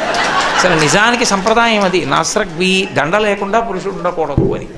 కానీ పరమశివుడికి దండ వేశారనుకోండి, నాకెందుకు ఇవన్నీ అని ₹1 పెట్టి ఖర్చు లేని రాత్రిపూట వెలిగే చంద్రుడిని తెచ్చి పైన పెట్టుకుంటాడు. ఎలా ఉంటుంది ఏమిటి? ఇక్కడ వెలుగుతూ చంద్రవంకి ఇలా ఉంటే ఏం బాగుంటుందమ్మా? ఏమిటి ఆయనతో నీకు పెళ్ళి ఏమిటి? ఇవన్నీ అలా ఉంచు, ఇవన్నీ ఒకెత్తు. ఇంట నుండనొల్లడు ఉలుకులలో కాని ఎనయ సింహం ఎక్కడెద్దు కాని చెలువా చెప్ప సిగ్గయ్యేడిది వెర్రి అనగా శివుడే ఎప్పుడు వినవే చెప్పుమా అన్నాడు. నాకు చెప్పడానికి సిగ్గుగా ఉందో విషయం. ప్రపంచంలో వెర్రాడు ఎవరైనా ఉంటే శివుడోడే. నేనలేదు, బ్రహ్మచారి అంటూ ఒక మాట అన్నాడు. ఇంట నుండనొల్లడు ఉలుకులలో కాని. రేపు పొద్దున్న పెళ్ళయిందనుకో గృహప్రవేశం చేయించాలి అత్తవారింట్లో. ఎక్కడికి తీసుకెడతాడో తెలుసా? శ్మశానానికి తీసుకెడతాడు. అక్కడ మీ కాపరం ఉంటావా? ఏమిటమ్మా ఆయనతో పెళ్ళి? ఆవిడే అడిగింది పార్వతీదేవి, ఏమండి కైలాస పర్వతం మీద ఉంటాం, అఖిలాండ కోటి బ్రహ్మాండ నాయకుడు మీరు, ఎందుకంటే ఆ శ్మశానంలో ఉంటుంటారు? కొంతమంది పని కట్టుకుని అదే పనిగా శివుడు శ్మశానవాసి అని అక్కర్లేని ప్రచారాలు అన్నీ మొదలెడుతున్నారు కదా, ఎందుకండి ఆ శ్మశానంలో ఉంటారని అడిగింది. అడిగితే ఆనాడు మహాభారతం అనుశాసనిక పర్వంలో చెప్పాడు, పార్వతి నేనేం ఉత్తినే చేతకాని వాడనై ఉండలేదు. బ్రతికున్నన్నాళ్ళు అక్కడికెడదాం ఇక్కడికెడదామని పని లేకపోయినా షికార్లు తిరిగి నేను ఇంతటి వాణ్ణి అని గుండెల మీద చెయ్యేసుకుని ఇంత గర్వించి మా ఆవిడ, మా పిల్లలు, మా అన్నయ్య, మా తమ్ముడు, మా స్నేహితులు ఇంతమందిని చూపించినవాడు ప్రాణం పోయిన తర్వాత ఎండు కర్రల మీద పడుకోబెట్టి తాడుతో కట్టేసి ఒంటి మీద కేవలం అత్యంత చవకబారు వస్త్రం ఒకటి పెట్టి పాడి మీదకి తీసుకెళ్ళేటప్పుడు ఆ బట్ట కూడా తీసేసి కట్టెల మీద పడుకోబెట్టి ఇంధనం పోసి కర్త వచ్చి అగ్నిహోత్రం వెలిగిస్తే తల దగ్గర నుంచి కాలుతూ వచ్చేసి తల బద్దలైపోయిన తర్వాత అరికాళ్ళల్లోంచి నెత్తురు ముద్దలుగా పైకొస్తుంటే పెద్ద కాడ పట్టుకుని కాళ్ళు పైకెత్తి వెనక్కి పారేస్తే నా ఒళ్ళు అనుకుని మురిసిపోయిన వాడు ఆ కట్టెలలో కాలిపోతుంటే జీవుడు పైకి లేచి చీకటి పడుతోందని వచ్చిన వాళ్ళందరూ స్నానం చేసి వెళ్ళిపోతే ఒక్కడే ఉండిపోయానని బెంగ పెట్టుకుని ఏడుస్తుంటే నేనున్నానని ఓదార్చడానికి ఉన్నాను. నేను లేకపోతే చచ్చినవాడు చస్తాడు పార్వతి, అందుకున్నానన్నాడు. అది ఆయన ఔదార్యం. చేతకాక అక్కడ ఉండలేదు, అన్నవాడిని ఓదార్చకుండా ఉంటే తెలిసి వస్తుంది వాడికప్పుడు శివుడు శ్మశానవాసని విమర్శించడం ఏమిటో కాదు. అసలు మీకు ఒక యథార్థం చెప్పాలంటే రెండే ఉంటాయి ఈ లోకంలో, ఉంటే శ్మశానం ఉంది, లేకపోతే మంగళప్రదత్వం ఉంది, అంతే. అసలు ఈ భూమండలమే పెద్ద శ్మశానము. చచ్చిపోయాక శ్మశానానికి తీసుకెళ్లారా? శ్మశానానికి వెళ్ళాక చచ్చిపోయారా ఎవరైనా? నాకు చెప్పండి. శ్మశానానికి వెళ్ళి చచ్చిపోయిన వాడు లేడు. ఇంట్లో చచ్చిపోయాడు, హాస్పిటల్లో చచ్చిపోయాడు, రోడ్డు మీద చచ్చిపోయాడు, ఎక్కడ పడితే అక్కడే చచ్చిపోయారు. ఆఖరికి నేను ఇప్పుడు గట్టిగా మాట్లాడుతుంటే ఈ ధ్వని ప్రకంపనలకి సూక్ష్మాంగ జీవులు చచ్చిపోయాయి. చచ్చిపోయినదంతా అమంగళత్వం, కానీ చచ్చిపోయిన వాడిని బ్రహ్మాండంలో కలిపింది ఎదుగు అమంగళత్వం అయింది. అందుకని లోకము శ్మశానమనైనాను, అసలు శ్మశానం అన్న మాట లేదనన్నాను. శివుడు శ్మశానవాసం నువ్వు గుండెలు బాదుకుని మాట్లాడడం ఏంటి? అర్థం లేని విషయం. తప్పు. అటువంటి తప్పుడు ప్రచారాలు చేయకూడదు. సనాతన ధర్మాన్ని పాడు చేయడం అది. కాబట్టి పరమశివుడు అనుశాసనిక పర్వంలో ఇటువంటి వాళ్ళు పుడతారని తెలిసే పార్వతీదేవి చెప్పించింది ఆయన నోటి వెంటే. నేను అందుకుంటాను అక్కడ కాదు. అక్కడ భూతప్రేతములు ఉంటాయి, అవి ఇళ్లల్లోకి చొరబడతాయి. చొరబడవనుకుంటున్నారేమో. ఉత్తిష్టంతో భూత పిశాచాహ అని ఎందుకంటున్నారు మరి పూజ చేసేటప్పుడు? లేని వాటిని లేమంటారా? ఇక్కడ ఉంటే కదా ఎవరినైనా అమ్మ మీరు లేవండి అంటాను. ఎవరూ లేకుండా ఉత్తినే లేవండి అంటే నేను పిచ్చాండి అంటే ఉన్నాయి కదా భూత పిశాచాలు, అందుకే కదా ఉత్తిష్టంతో భూత పిశాచాహ అంటున్నారు. అవి ఇళ్లల్లోకి వెళ్ళి భగవత్కార్యాలు చెడగట్టకుండా నేను అక్కడ తాండవం చేస్తుంటే అవి చూస్తూ ఉంటాయి. నా మనవడు ఉంటాడు, ఇంత గంభీరంగా కూర్చుని ఆధ్యాత్మికోపన్యాసాలు చేసే నేను నా మనవడికి పౌడర్ రాస్తుంటే వాడు తిక్క పెట్టి ఏడుస్తున్నాడు అనుకోండి, 4 గంతులేస్తూ చిట్టి నాన్న పొట్టి నాన్న కన్న నాన్న అంటాను. అంటే ఎందుకు గెంతాను ఏమిటండి, కోటేశ్వరారు అంత గంభీరంగా ఉపన్యాసాలు చెప్తాడు అలాగెంతుతున్నాడు ఏమిటండి ఇంట్లో అంటే, అమాయకుడైన నా మనవడు ఏడవకుండా ఉండడానికి గెంతడంలో నా యొక్క ఔదార్యం ఉన్నట్లు పరమశివుడు శ్మశానంలో తాండవం చేయడంలో మన క్షేమం కొరకు ఆర్తి ఉంది. వాళ్ళు భగవత్కార్యాలు చేసుకుని నన్ను చేరాలి కాబట్టి ఉదారుడు. కానీ తనని తాను నింద చేసుకున్నాడు, అది విచిత్రం. ఇంట నుండనొల్లడు లుకులలో కాని ఎనయ సింహం ఎక్కడ ఎద్దు కాని. రేపొద్దున ఎద్దుకండి ఆ ఎద్దు ఇదిగో నా సింహం ఉంది ఎక్కండి చక్కగా అంటే ఎక్కడో ఎద్దే ఎక్కుతాడు. ఆయన ఎద్దెక్కేది అమాయకుడై ఎక్కడో. వృషభము దేనికి సంకేతం అంటే ధర్మానికి సంకేతం. ఆయన ధర్మాన్ని ఇష్టపడతాడు, ఆయన భక్తులకు ధర్మమునందు అనురక్తి కల్పిస్తాడు.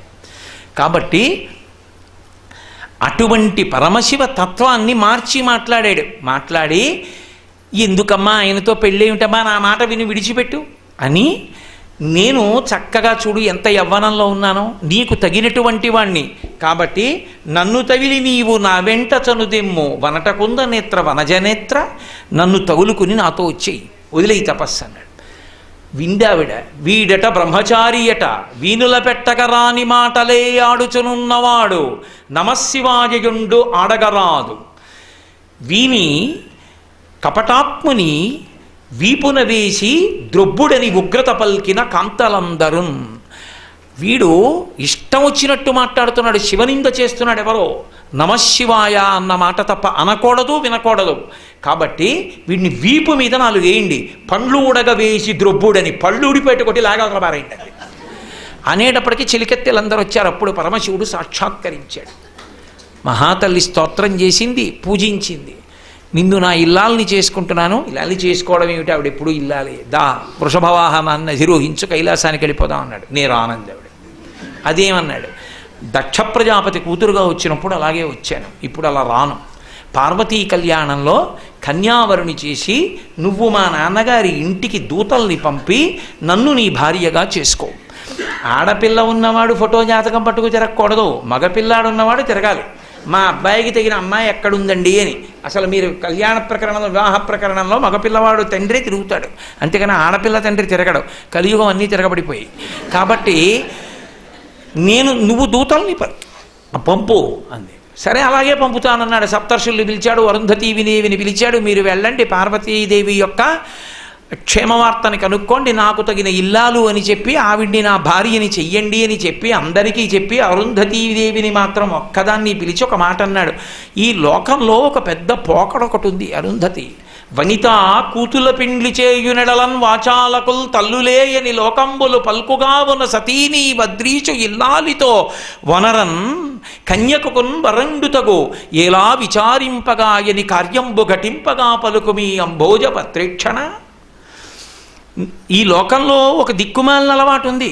ఆడపిల్లని ఇచ్చేటటువంటి తల్లిదండ్రుల్లో తల్లి ఉందే, ముందు పెళ్ళి కుదరగానే సంతోషిస్తుంది, అబ్బా మన అదృష్టం అన్నట్టు. ఇంకా తర్వాత ఏమండి వాళ్ళు అది పెట్టద్దు ఇది పెట్టద్దు, ఆ పిల్లాడు ఏమిటండి, వాళ్ళ నాన్నగారు ఏమిటండి, వాళ్ళ అమ్మ ఏమిటండి అని వాచాలకులు తల్లులే, ఆడపిల్లల తల్లులే అక్కర్లేని కూడా వాళ్ళన్నీ తెస్తారు. నేను క్షమింపబడేదను కాక. వాచాలకులు తల్లులే అని లోకంబులు పలుకుకావున. శివుడు తన మీద పెట్టలేదు, లోకంబులు పలుకుతుంటాయి. అందుకని నీ వద్రీషు ఇల్లాలితో, మేనకాదేవి దగ్గర జాగ్రత్త సుమా, ఆయనకి ఏముంది ఎంత ఉంది ఇన్ని అడుగుతుంది. ఆయన తగినవాడేనమ్మా అని చెప్పి పెళ్లి కుదుర్చు తల్లి, ఆ పిల్ల నాకు దక్కేట్టుగా చూడు అని బతిమాలుకుని పంపించాడు. సరే పార్వతీ కళ్యాణాన్ని నేను పూర్తి చేయవలసిన అవసరం ఉంది కదా, వెనక నిజంగా కళ్యాణ ఘట్టం ఉంది, అందుకని ఒక్క 5 నిమిషాల్లో పూర్తి చేసేస్తాను. లేకపోతే అది 5 రోజులు 7 రోజులు చెప్పవలసిన ఘట్టం, ఏదో విహంగ వీక్షణం చేస్తున్నానంతే.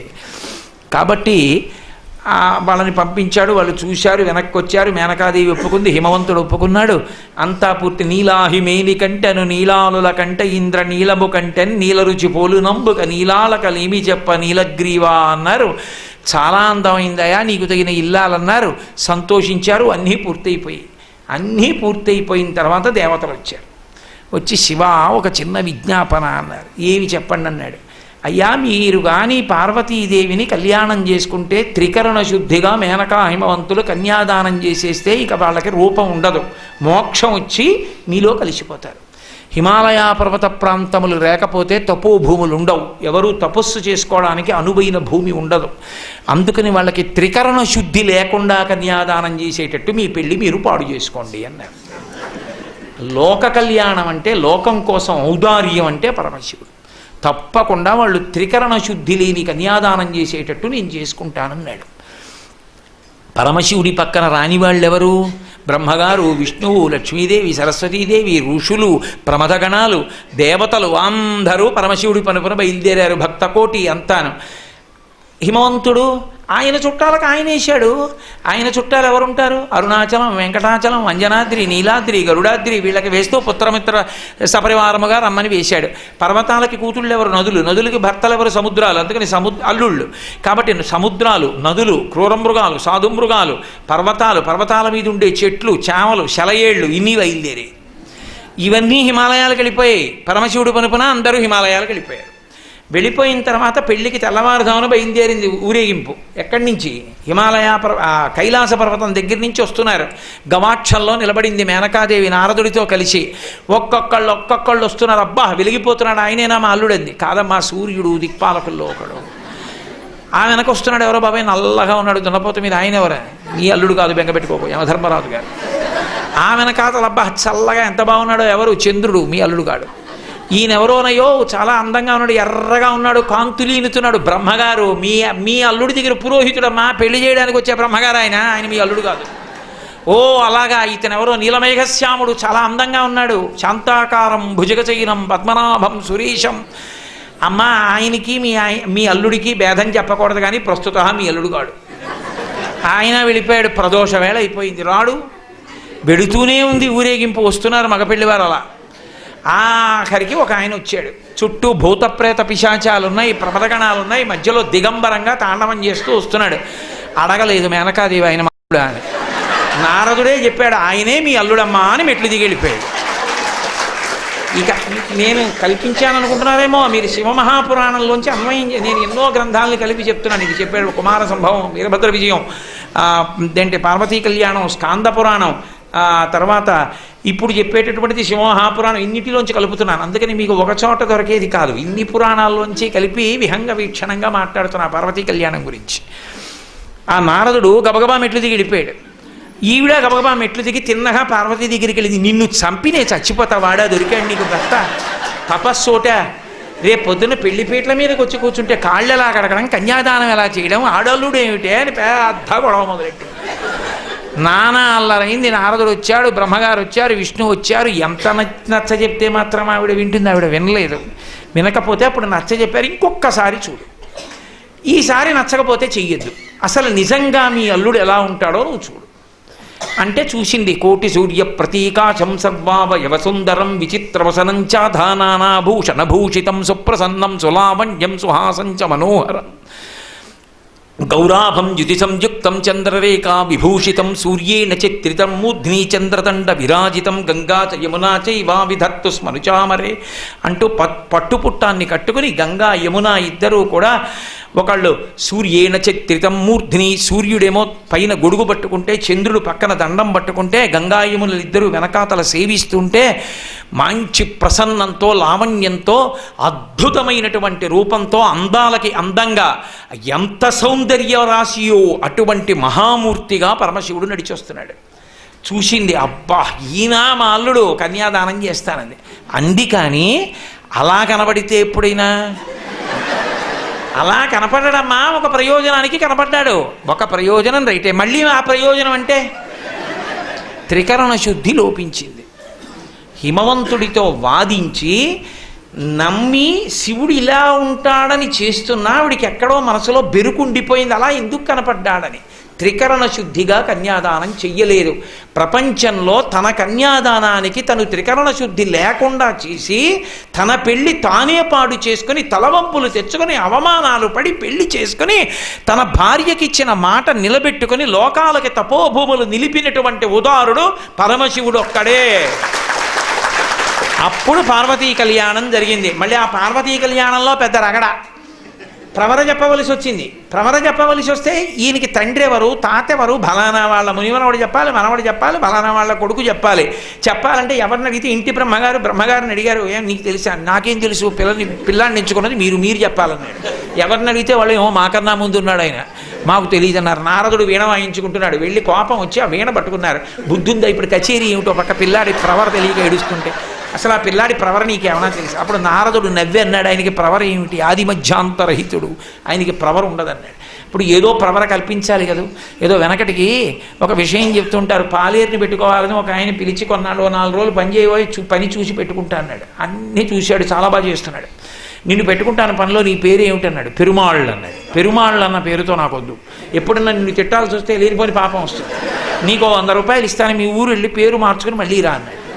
ఓ వారం పోయాక వచ్చాడు. మార్చుకున్నావా? మార్చుకున్నాను. ఏం పెట్టుకున్నావు? పెద్ద పెరుమాళ్ అని.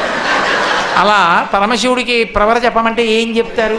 అందుకని నిర్గుణ నిరంజన నిరాఖ్యాత నిరామయ నిర్వికల్ప పంచారుషేయ ప్రవరాన్విత పరమశివ గోత్రస్య పరమశివ శర్మణో నప్త్రే అన్నారు. అని విశ్వేశ్వర శర్మణ పౌత్రాయ సుందర శివశర్మణ పుత్రాయ అని విశ్వనాథ శర్మణే వరాయ అఖిలాండకోటి బ్రహ్మాండ నాయకాయ తత్వమర్థస్వరూపాయ సకల భక్తార్తి భంజనాయ కైలాసపర నివాసాయ విశ్వేశ్వర శర్మణే వరాయ అని ఆఖరికి ఆయనకి పరమశివుడి పౌత్రుడు.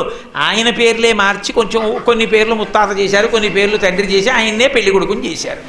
చేసి అమ్మవారి దగ్గరికి వచ్చేసేపటికి కాశ్యపావత్సార నైధృతత్రయారుషీయ ప్రవరాన్విత కాశ్యపసగోత్రస్య కాశ్యపసగోత్రంలో పుట్టినటువంటి అమ్మవారు అని చెప్పి ఆ అమ్మవారికి మొట్టమొదట ఎవరి యొక్క మునిమనవరాలు అంటే ఆమె కోలాహల శర్మణో నప్త్రి, కోలాహల పర్వతం అనేటటువంటి దానికి ఆమె మునిమనవరాలు. అలాగే త్రికూటాచల పర్వతం, అలాగే హిమవత్ పర్వతం, హిమవంతుని యొక్క పుత్రి, తత్వమర్థస్వరూపిణి, మహాలక్ష్మీ రూపిణీం కన్యాం అని చెప్పి పార్వతీదేవిని కన్యాదానం చేయించి పార్వతీ పరమేశ్వర కళ్యాణాన్ని పూర్తి చేశారు. ఈలోగా శ్రీ మహావిష్ణువు పరిగెత్తుకొచ్చి అయ్యో ఉపద్రవం జరిగిందన్నాడు. స్వామీ శంకర కంకణోరగపతి సంపూజ్య బృందారక కామధ్వంసక ఎల్లలోకములు మీ కళ్యాణముంచూడస ప్రేమం చనుదించియుండుటను చేసి ఈ మహావ్రేగై భరంభోర్వక ఈ ధరణీచక్రము కృంగే సమతం పొందించి రక్షింపవే అన్నాడు. పర్వతాలు, సముద్రాలు, నదులు ఇన్నొచ్చేసాయి, దేవతాగణాలు వచ్చేసాయి, భూమి కుంగిపోతోంది. మీ కళ్యాణానికి ఇంతమంది రావడంలో అటు బరువు తగ్గింది, ఇటు బరువు ఎక్కువైంది. అయ్యా ఈ భూమిని రక్షించండి అన్నారు. వెంటనే అగస్త్య బ్రహ్మని పిలిచి, మహానుభావ అగస్త్య, నువ్వు ఒక్కడివే అంతటి శక్తివంతుడివి, నువ్వు దక్షిణ దేశానికి వెళ్ళిపోతే ఈ భూమండలం నిలబడుతుందని అగస్త్యుణ్ణి దక్షిణ దేశానికి పంపించారు. అక్కడతో భూమి సమత్వాన్ని పొందింది. పార్వతీ పరమేశ్వరుల యొక్క కళ్యాణం పూర్తయింది. ఆ తల్లిదండ్రులైనటువంటి పార్వతీ పరమేశ్వరుల్ని కళ్యాణ వేదిక మీద ఎవరు చూస్తారో అక్షతలు మనం పోసుకున్నాం అనుకోండి, ప్రజా మే కామ సమృజ్యతాం, యజ్ఞో మే కామ సమృజ్యతాం, శ్రియో మే కామ సమృజ్యతాం అని అడుగుతాం. నాకు ఐశ్వర్యము కలుగుగాక, సంతానము కలుగుగాక, అలాగే యజ్ఞములు చేసేటటువంటి అధికారము కలుగుగాక, నాకు అటువంటి అదృష్టము కలుగుగాక అని. పార్వతీ పరమేశ్వరులు కళ్యాణం చేసుకున్నప్పుడు ఒండురుల యొక్క శిరస్సుల మీద పోసుకున్నటువంటి శ్వేతాక్షతల్ని ప్రసాదంగా తీసుకుని అవి మన శిరస్సు మీద పోసుకుంటే పెళ్లి కాని వారికి పెళ్ళి అవుతుంది, పిల్లలు లేని వారికి పిల్లలు పుడతారు, ప్రమాదాలు పొంచి ఉన్న వారికి తప్పిపోతాయి, సమస్త లోకాలు సుఖంగా ఉంటాయి. ఒక్కసారి పార్వతీ పరమేశ్వర కళ్యాణం చేస్తే ఆ మంత్రముల యొక్క ప్రకంపనలు వాతావరణంలోకి ప్రవేశించినటువంటి కారణం చేత ఆ ప్రాంతమంతా కూడా సుభిక్షంగా శోభిల్లుతుంది. అంత గొప్ప పార్వతీ కళ్యాణాన్ని ఇవాళ మనం చెప్పుకొని ఇప్పుడు ఆ పార్వతీ కళ్యాణ ఘట్టాన్ని యథార్థంగా ఇక్కడ వేదిక మీద నిర్వహించుకొని మనందరం తరించేటటువంటి సమయం ఆసన్నమైంది. వెనక ఆ కళ్యాణ ఘట్టం కోసమే నేను విహంగ వీక్షణంగా ఎవరో తరిమితే పరిగెత్తినట్టుగా ఇవాళ ఈ ఉపన్యాసాన్ని పూర్తి చేయడం జరిగింది. కాబట్టి గత 5 రోజులుగా నేను మల్లికార్జున వైభవం మీద, శ్రీశైల క్షేత్ర వైభవం మీద, ఇవాళ పార్వతీ కళ్యాణం చేస్తున్నాం కాబట్టి పార్వతీ కళ్యాణం మీద 4 మాటలు చెప్పమని పెద్దలు ఆదేశించిన కారణం చేత పార్వతీ కళ్యాణం మీద నేను చేసినటువంటి ప్రసంగాల్ని ఇంత శ్రద్ధాసక్తులతో ఇంత ఇరుగ్గా కూర్చుని కూడా విన్నటువంటి మీ అందరి భక్తికి నా హృదయపూర్వకమైనటువంటి అభినందనలు తెలియచేస్తూ మనందరి ఎడల పార్వతీ పరమేశ్వరుల యొక్క నిర్హేతుక కృపాకటాక్ష వీక్షణములు ప్రసరించుగాక అని సాంజలి బంధకంగా వారి పాదములకు నమస్కరిస్తూ మీ అందరికీ నా హృదయపూర్వకమైనటువంటి కృతజ్ఞతలను ఆవిష్కరిస్తూ ఇక్కడితో నా ఉపన్యాసాలు పూర్తి చేసి మీ దగ్గర సెలవు తీసుకుంటున్నాను. స్వస్తి.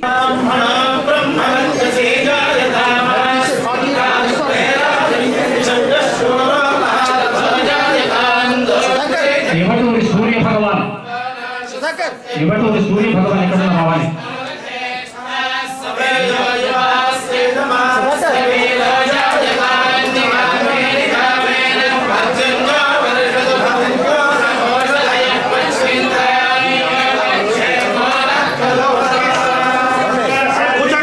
ఆంధ్రప్రదేశ్ లోకాయుక్త కార్యదర్శిగా పదవి విరమణ చేసిన వెల్లంకి గౌరీ శంకర్ శర్మ గారు.